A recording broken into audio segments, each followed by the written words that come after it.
Welcome friends. तो आज मैं आपको बताने जा रहा हूँ कि जो हमारा क्लास 10th का एग्ज़ाम होने जा रहा है उसमें जो अर्थमेटिक प्रोग्रेशन है उसके अंदर कौन कौन से मेन फार्मूले हैं जिनको अगर हमें याद रहेगा तो हम पेपर में आसानी से कर सकते हैं। तो उनके बारे में मैं फार्मूलों के बारे में जिक्र कर रहा हूँ।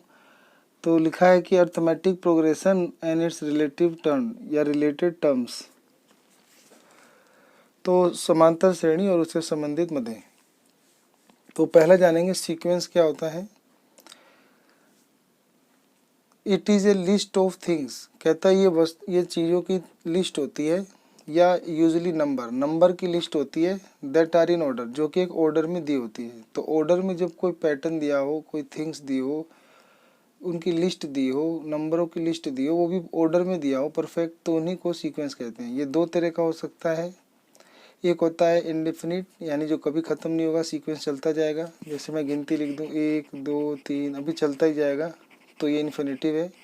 और अगर मैं 1 2 3 ऐसे आपको 15 तक दे दूं तो ये आपका फाइनाइट हो जाएगा। ठीक है, तो सीक्वेंस भी दो होते हैं, एक इनफाइनाइट सीक्वेंस और एक फाइनाइट। तो अर्थमेटिक प्रोग्रेशन भी दो बनेंगे, एक फाइनाइट और एक इनफाइनाइट। ठीक है, फाइनाइट में मतलब टोटल नंबर ऑफ टर्म नहीं दिया होता या लास्ट टर्म नहीं दिया होता, और फाइनाइट में क्या होता है कि लास्ट टर्म दिया होता है कि कितने टर्म हैं। अब जानेंगे टर्म्स क्या होता है। अभी मैं जैसे ये सीक्वेंस लिख रहा था, इसमें जो पहला नंबर लिखा है इसको बोलते हैं टर्म्स, यानी पहला टर्म, ये दूसरा टर्म, ये तीसरा टर्म, यानी पहला पद, दूसरा पद, तीसरा पद, ऐसे बोलते हैं। ठीक है, तो टर्म्स में लिखा है कि various numbers occurring in a sequence are called its term. ऐसे बहुत सारे नंबर जो सीक्वेंस में रखे जाते हैं उन्हें टर्म्स कहते हैं। प्रोग्रेशन क्या होता है, sequence in which terms always follow a certain pattern are called progression. कोई ऐसा सीक्वेंस जिसके अंदर जो टर्म्स होते हैं वो एक निश्चित पैटर्न को फॉलो करते हैं, तो उसी को हम प्रोग्रेशन कहते हैं। ठीक है, श्रेणी कहते हैं। एग्जाम्पल के लिए 1 3 5 7 9 को कहूँ तो ये एक सीक्वेंस है, और इसमें देखोगे तो एकदम दो दो का गैप है, और ये एक पैटर्न बना रहे हैं दो दो गैप का, तो यही आपका प्रोग्रेशन चल रहा है। ठीक है, तो ऐसे ही प्रोग्रेशन को बोलते हैं कि बराबर ऑर्डर और बराबर गैप होने पर अर्थमेटिक प्रोग्रेशन। तो अर्थमेटिक प्रोग्रेशन क्या होता है कि it is a list of numbers, कहता है ये नंबर की लिस्ट होती है, in which each terms is obtain by adding a fix number to the proceeding terms except the first terms.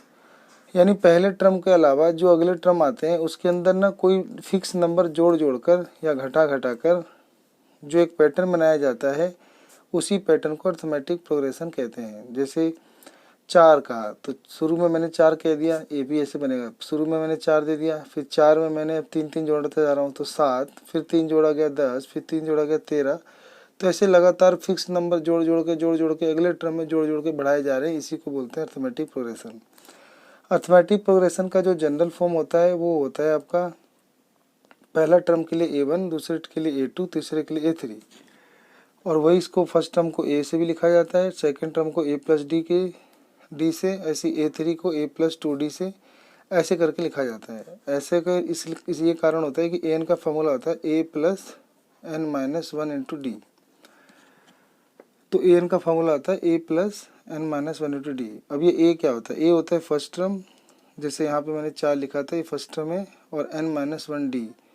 तो n जो है नंबर ऑफ टर्म होता है, पदों की संख्या, और d जो होता है कॉमन डिफरेंस। इनके बीच का जो गैप है 3 बढ़ रहा है, तो यही आपका कॉमन डिफरेंस है। ठीक है, और an जो होता है ये आपका n टर्म होता है, मतलब लास्ट टर्म भी होता है, और कोई टर्म चाहिए जैसे पाँचवा चौथा, तो ये वो टर्म होता है। ठीक है, और Sn जो होता है ये सम ऑफ n टर्म को व्यक्त करता है, यानी n पदों की संख्या। इसका फॉर्मूला होता है n/2 2a + n-1 ब्रैकेट बंद और d, ये भी होता है।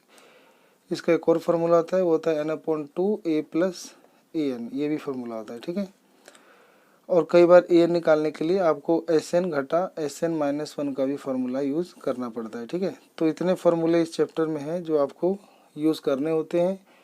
इसके अंदर आपको पता होना चाहिए कि a जो है वो फर्स्ट टर्म है प्रथम पद, d सर्वंतर यानी कॉमन डिफरेंस है, n जो है नंबर ऑफ टर्म पदों की संख्या है, an जो होता है nवां पद होता है, nth टर्म या लास्ट टर्म, अंतिम पद भी कहते हैं इसे, और Sn होता है सम ऑफ n टर्म n पदों की संख्या। ठीक है, तो बस इतना ही फार्मूले होते हैं ये 3, और इसी से मतलब ये 4 फार्मूले, इसी से पूरा चैप्टर होता है। ठीक है।